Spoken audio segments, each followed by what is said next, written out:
Hello friends, mythology story number 67 Chandravansh. तो ये story काफ़ी इंटरेस्टिंग है।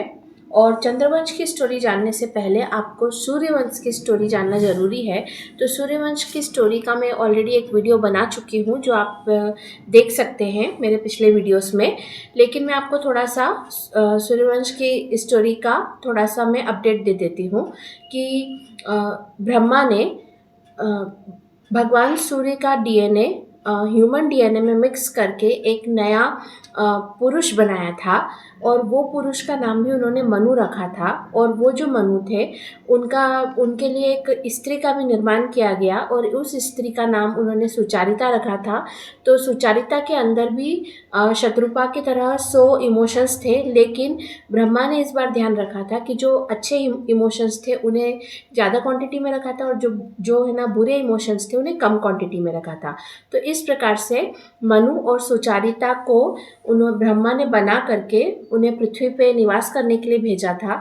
और विश्वकर्मा ने अयोध्या नाम की एक नगर बसाया था और उस नगर के राजा मनु को बनाया गया था। तो इस प्रकार से मनु जो थे वो सूर्यवंश के पहले राजा बने थे। तो इसका मैं एक डिटेल वीडियो ऑलरेडी बना चुकी हूँ, तो आप पिछला वीडियोस में चेक कर सकते हैं। ओके, तो मनु और सुचारिता के 10 पुत्र हुए थे और उन 10 पुत्रों के नाम थे इल, इक्ष्वाकु, कुशनाम, अरिष्ट, धृष्ट, नरिष्यंत, करुष, महाबली, शर्याति और पृषद। तो ये जो 10 थे उनके पुत्र थे। तो ये 10 भाई जो थे वो काफ़ी अच्छे से एक दूसरे के साथ प्यार से रहते थे। और इसके साथ ही जब मनु और सुचारिता पृथ्वी पे निवास करने आए थे और सूर्यवंश का जो उन्होंने स्थापना की थी और वहाँ से सूर्यवंश जो है वो ब्लड लाइन स्टार्ट हुई थी सूर्य की। तो ब्रह्मा जानते थे कि इसी ब्लड लाइन में फ्यूचर में जो है भगवान विष्णु राम अवतार धारण करने वाले हैं। तो उस राम अवतार के लिए जो ब्रह्मा के पुत्र थे वशिष्ठ, वो उनके कुल गुरु बन करके मनु के साथ ही पृथ्वी पे निवास करने आ गए थे। तो देखिए, मनु जो थे वो तो अयोध्या नगर में उनके वहाँ के राजा बन करके वहाँ निवास करते थे। लेकिन जो वशिष्ठ थे, वशिष्ठ एक जंगल में उन्होंने अपने लिए निवास करने की जगह बनाई थी, जहाँ पर उन्होंने एक अच्छा सा आश्रम बनाया था और साथ ही उनका गुरुकुल भी था। और उस समय से जो है वशिष्ठ के आश्रम में गुरुकुल उन्होंने स्टार्ट किया था और सभी मनुष्यों को वो शिक्षा दिया करते थे। और साथ ही जो सूर्यवंश के जो राजकुमार थे, जो ये 10 पुत्र थे, उनकी भी शिक्षा उन्होंने ही दी थी। तो इस प्रकार से जो ऋषि वशिष्ठ थे वो जो सूर्यवंश के पहले राजा से लेकर के जब तक राम का जन्म नहीं हुआ तब तक उन्होंने पृथ्वी पर निवास किया। और राम के जन्म होने के बाद जो है वशिष्ठ जब जो है वो वापस अपने ब्रह्मलोक चले गए थे। मतलब जब राम ने अपने प्राणों का त्याग करके वापस से बैकुंठ गए थे, तो उसी समय जो वशिष्ठ थे वो भी वापस से ब्रह्मलोक चले गए थे। तो इस प्रकार से ये है सूर्यवंश और अयोध्या की एक डिटेल स्टोरी। तो अब हम स्टोरी पे आते हैं चंद्रवंश की। तो जो चंद्रवंश के स्टोरी है वो सूर्यवंश की स्टोरी से ही कनेक्टेड है। तो जो मनु और सुचारिता का पहला पुत्र था जिनका नाम था इल, तो इल जो है वो उनका पहला पुत्र था और पहला पुत्र होने के कारण वो उस राज्य का युवराज था। भविष्य में उसे ही राजा बनना था।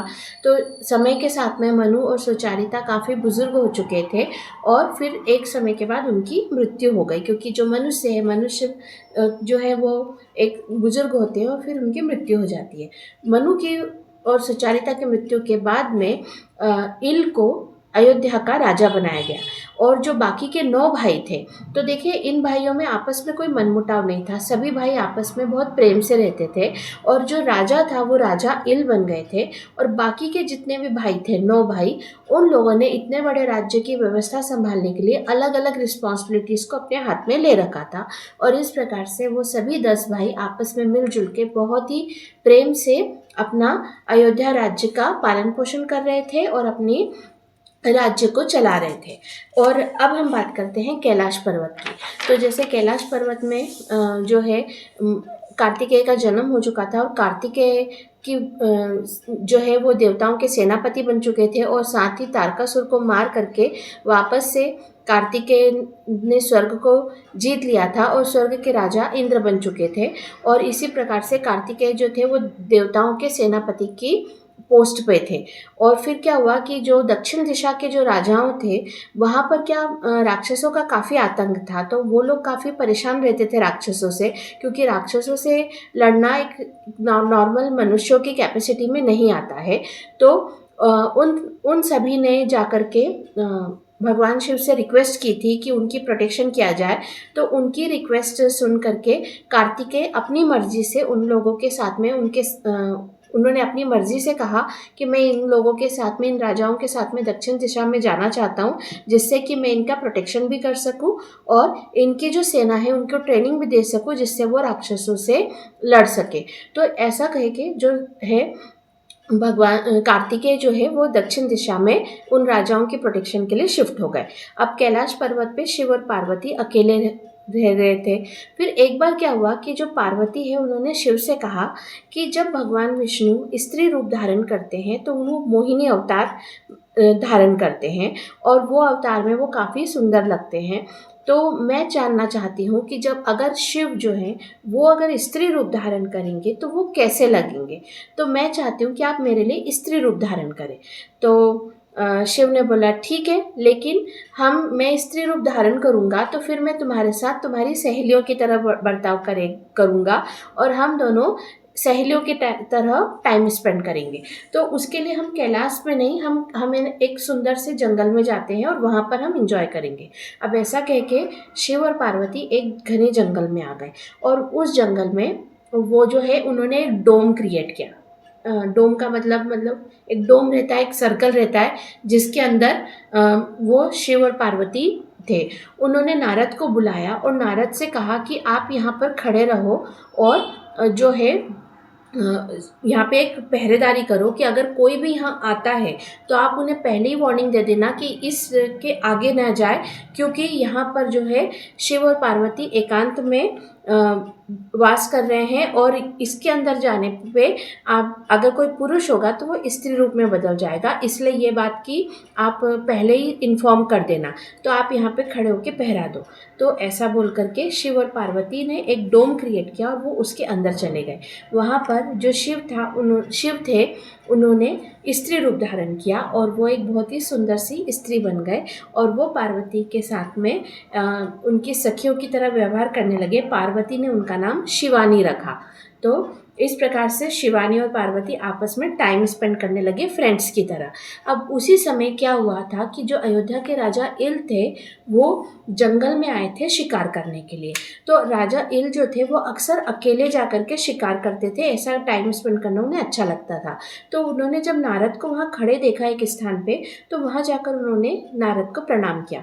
तो नारद ने उन्हें क्लियर कर दिया कि देखो आप शिकार करने आए हो तो इस जगह से दूर ही रहना, यहाँ पर अगर आप अंदर जाओगे तो उन्होंने पूरी बात उन्हें बता दी। अब ये पहली बात तो ये एक इम्पॉसिबल सी बात है, मतलब अगर कोई आपसे ये कहे कि आप इस लाइन से आगे मत जाना नहीं तो आपका जेंडर चेंज हो जाएगा, ये तो कोई बिलीव करेगा नहीं। लेकिन उन्होंने नारद की बात सुन करके वो वहाँ से चुपचाप चले गए कि ठीक है मैं नहीं जाऊँगा। फिर वो जाकर के दूसरी तरफ जाकर के जंगल में शिकार करने लगे और उन्हें नारद ने बताया था कि इस स्थान पे शिव और पार्वती एकांत में टाइम स्पेंड कर रहे हैं। तो इल ने सोचा कि मैं उनके जो है ना उनको डिस्टर्ब नहीं करूं, इसलिए मैं उनसे दूर रहता हूं।